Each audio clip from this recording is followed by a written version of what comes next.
this all after all 64 years of Republic India, even today weakens caste system, untouchability, inequalities, and injustice like this. Where is the problem and what is the solution? No, even after 64 years of independence, why caste still exists, why untouchability exists, why women get raped. Now, one of the reasons is that this political democracy will not solve the problems of social system. Caste system was created by Hindu religion. It was created almost 3000 years ago. So this system created multiple inequalities and multiple degradations. So in this whole process of creation of multiple inequalities, multiple degradation, what happened? Layer by layer, caste inequalities came to settle down. So you have tribals outside the civil society, the human congregated villages and so on. Then within the village you have, Dalit Varnas, you have OBCs, you have Sudra upper caste, you have Banyas, you have Brahmins. So these layers could not be abolished by political democracy through the system of vote. Now what vote does is, vote gives a political right. Now that political right has helped us, that political right has made people, get something. It made them conscious of their own political existence, social status, no doubt. But the real social problems are in the spiritual system, what we call Hinduism as a religion. Now, there is an influence of Islam on Indian system, there is an influence of Christianity, and therefore there are some changes. For example, education. Without Christian religious, conscious attempt to give English education to this country, even this much of change would not have come. Islam as a religion has helped for people who are both within Islam and outside to eat together, to live together, drink tea and so on in Irani hotels and so on. But caste system is also very strongly cemented system. So to break it, you need to attack it from multiple corners. So you have to change the religious structure, you have to change social structure, you have to change political structure. This is not just one dimension. That is the reason why the problems are huge. So it could do much within 64 years of independence. Okay, sir. Everyone raises knowing that long live SC, BC and minorities unity, but it does not see in particular. Even one community cannot mingle with another one way. Where is? Well, see, the SC, OBC unity again is a political slogan. But did we abolish caste differences, discrimination within the societies where SC, OBCs live? No, we could not abolish. Take for example, the OBCs in the village don't invite SCs and even lower OBCs like Chakalis and Mangalis for common dinners, common marriage lunches. So that difference still remains. Now it is not enough if you say that SC, OBC minority unity should be established and we should come to power without concretely looking at the social system. No, it is not possible. That is the reason why social reformers, economic reformers, or particularly thought reformers, some of us, what we are trying to address is from the days of Mahatma Phule to Ambedkar to present, that one system cannot change the whole. Even the SC, OBC unity slogan cannot become a reality unless the ground inequality is opposed by higher level castes within each of those systems. For example, OBCs means in Andhra Pradesh who are there. Munur Kapus are OBs, Yadavs are OBCs, Gauds are OBCs, Padmashalis are OBCs. But these OBCs also do not have very good social relations with the lower OBCs. And the lower OBCs don't have so good social relations with Dalits. Dalits also don't have very good relations with Dekkalis and Rellis and so on. So these layers of inequalities create problems. But the slogan is very important. Slogan is important because at the time of nationalism, anti-colonial struggle, there was a slogan that all Indians are one. We should all come together and fight colonialism. Even though all could not, even though there were problems, but they could really see that the Britishers go away from this country. Similarly, even if SC/ST OBCs, all of them are not coming into one fold, and they are not marrying, they are not eating together, still the slogan has importance. This slogan creates a crisis among upper class. The Brahmins have already got into crisis. See, take for example when Manishankar Iyer, attacked Narendra Modi, who is a communal OBC leader. But when Manishankar Iyer said that he is a chaiwala, he can't become prime minister, he will have to only sell tea, there is a rebellion all over. So now the Brahmins are thinking that we should not talk like that. Earlier this situation was not there, no? So that change is coming, but the change has to go deeper. Intercaste marriages should take place, dining should take place, SC/ST OBC sitting together, eating together, marriages, all these things will change. And we are at it. We are campaigning, we are writing now. So for example, Why I Am Not a Hindu, Buffalo Nationalism, Post Hindu India. These books, My Untouchable God novel, they are now contemporary texts to unite all of them. So that is happening. It will happen over a period of time. Okay sir, ఇప్పుడు భారతదేశంలో చిన్నప్పటి నుంచి school పిల్లల పాఠాలు బోధించడం భిన్నత్వంలో ఏకత్వం, అంటే వివిధ క్యాస్టులు వివిధ మతాలు భారతదేశంలో ఉన్నప్పటికీ ఏకత్వాన్ని ప్రదర్శిస్తుంది అని చెప్పి పుస్తకాల్లో చదువుకోవడానికి పరిమితం అవుతుందంటారా? అది ఆచరణలో కూడా సాధ్యమవుతుంది? నేను ఆ స్లోగన్ అండర్స్టాండింగ్ అది కాదు.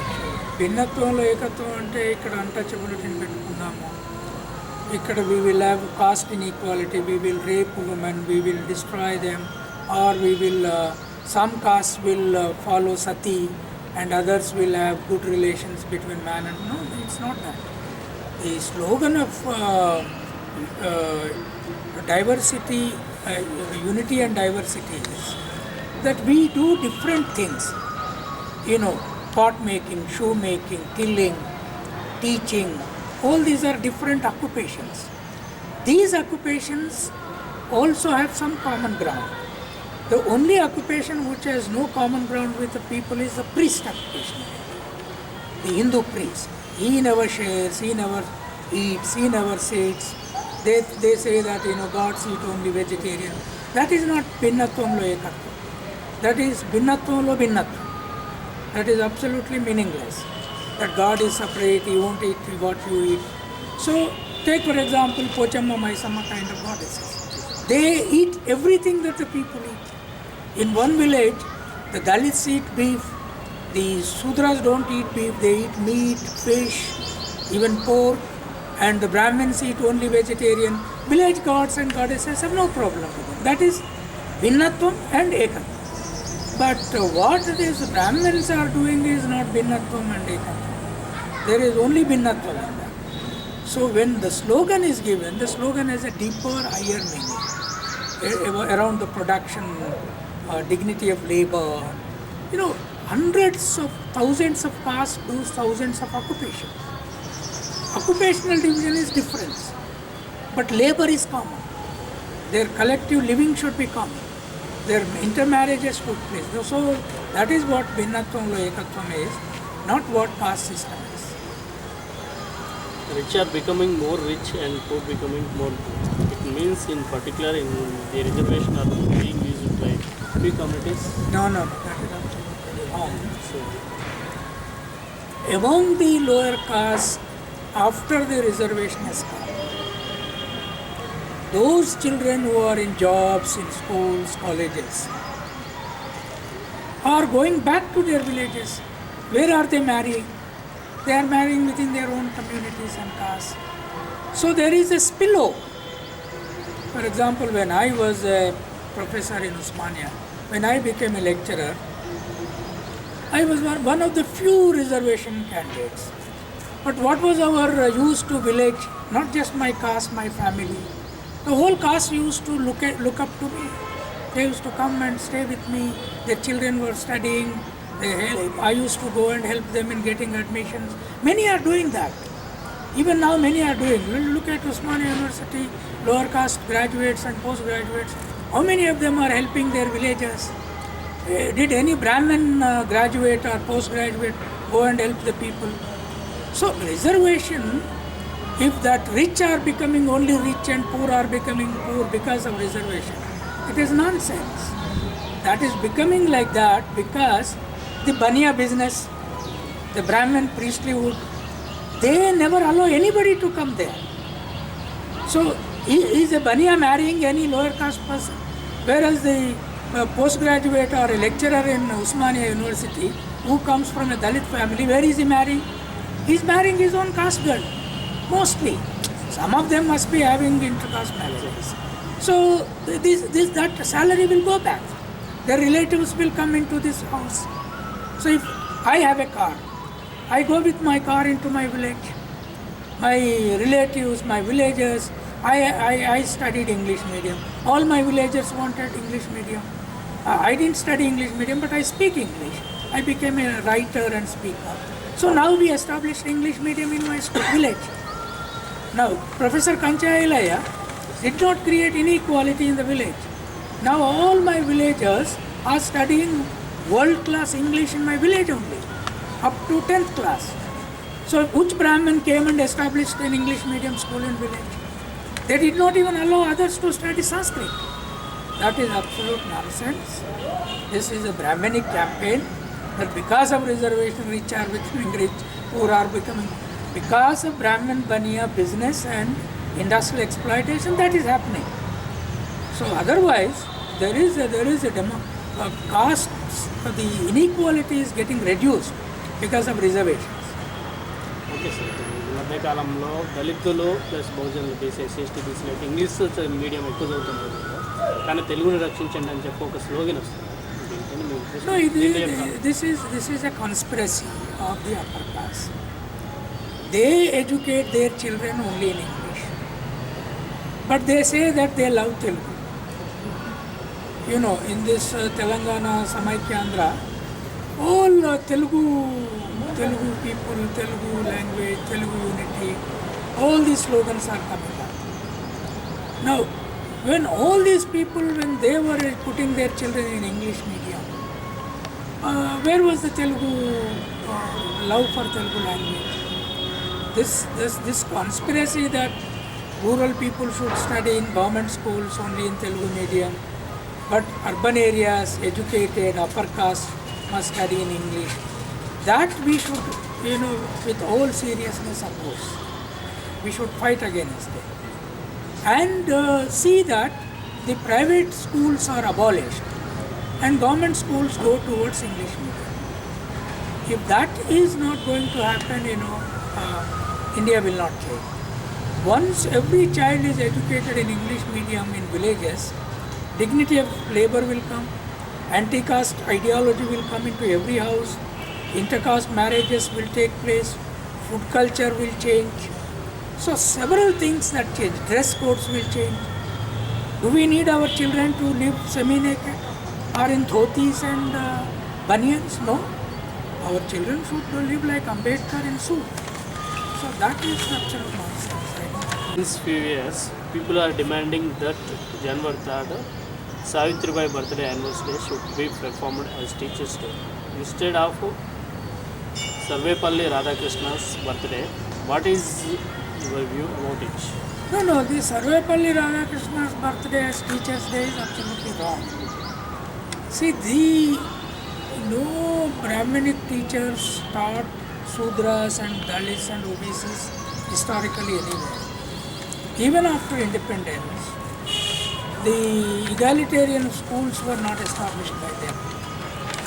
Now, only after Mahatma Phule and Savitribai came into the field of education, that too because of the Scottish schools, British schools, English medium education, the Sudras began to study.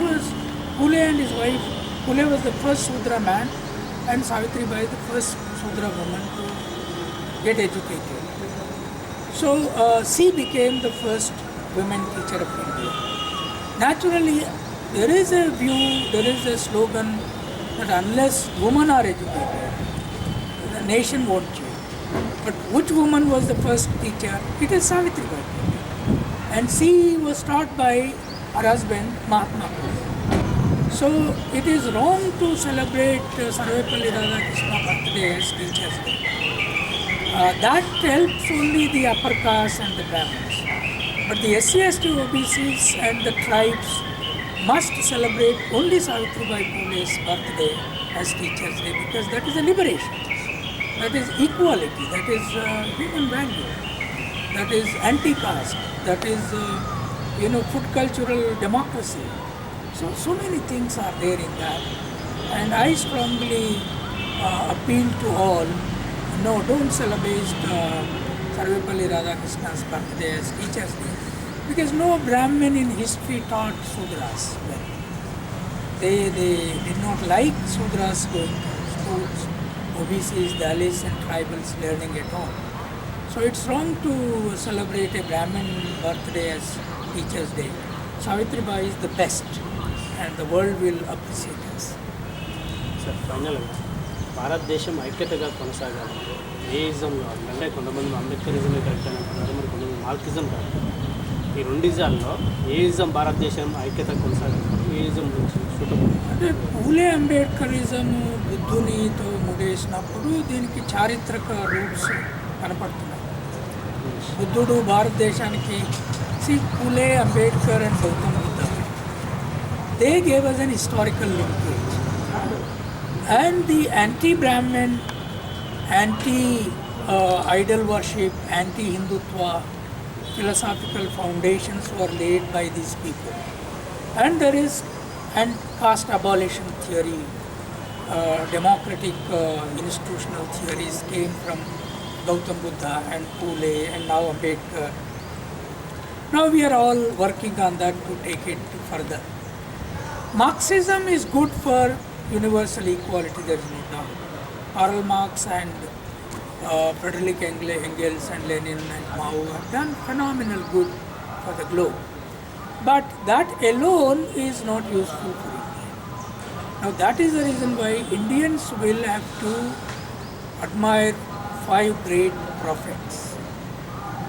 Number 1, Gautam Buddha. Number 2, Jesus. Number 3, Prophet Muhammad. Number 4, Karl Marx. Number 5, Ambedkar. So if India praises, admires and works around these 5 great prophets, there is no point in India living around gods who have weapons, who kill Sudras, who have blood, all this lion kind of god and the terrible god. This is not good. Whereas Buddha, Jesus, Muhammad, Marx, Ambedkar, beautiful human life. So once all human beings of India praise them, live around those ideas and thought, India will prosper a lot and change a lot. So that is the line. Okay sir, చివరిగా ఈరోజు మీరు మోడీకి వ్యతిరేకంగా భోజన సెట్లో అంటే మోడీ ఒక BC అంటే బీసీ నెక్స్ట్ భవిష్యత్తులో ప్రధానంగా లీడింగ్లో ఉన్నట్టు మనకి ఈరోజు మీడియా ఒక ప్రచారం చేస్తుంది. అయినప్పుడు కూడా బిఎస్ఎం నుంచి మీరు ఎందుకు ఒక వ్యతిరేకిస్తారు? మోడీ బీసీ అనేది ఆయన పుట్టుక పునాది. మహాత్మా పూలే BC. English. See, Modi's OBC background, they are talking about his birthplace. He was born in, in Gujarat, a small town, and he sold tea in his childhood. All that is true. He was born in a Teli family. But the point is, what is the ideology of RSS, Vishwa Hindu Parishad and BJP? Do they want abolition of caste as an ideology? And Modi they are projecting as a leader for prime ministership to abolish caste and strengthen reservation. Nowhere they say that. So what they want to do is they want to put Modi as prime minister and see that the reservation principle is destroyed. Because Modi never supported reservation. Even in 1990 when he was an young activist, he is never supported. And later on in 2007 when second phase of Mandal came, he never supported. From RSS, Vishwa Hindu Parishad or BJP background, if anybody supported reservation principle, it was to some extent Uma Bharat, nobody else. So I have a fear that they want to put Modi as an OBC candidate, but this also they are not declaring that Modi will challenge the Brahmin, Rahul Gandhi who claimed that I am a Brahmin. What they are saying is, silently they are saying you all OBCs vote to Modi. But they are not telling what will Modi do to OBCs, what will Modi do to Dalits, what will Modi do to tribals. If they establish Ramarajya, these people will have to become again slaves. So Modi Prime Minister to make these people slaves? If not, then they should say that if Modi becomes Prime Minister, earlier also Sudras became Prime Minister, there is nothing new about it. If Modi becomes Prime Minister, will they abolish Hindu Brahmin hegemony and the Brahmins will be, Dalits will be made priests in Ram temples, Krishna temples? Modi will create that system and Modi will make Veda as a common book of everybody, like Bible, Quran. Modi will rewrite them or what? Those books are not giving equality. So I don't believe that this OBC Modi will come and liberate OBCs. If he becomes Prime Minister, Brahmins and Banyas, Reliance and the multinationals will get empowered and the SC, ST, OBCs will suffer in my view. They might even say that remove reservation. So first they will have to make all these things clear if they are claiming, if they have any right to claim Modi's OBC background.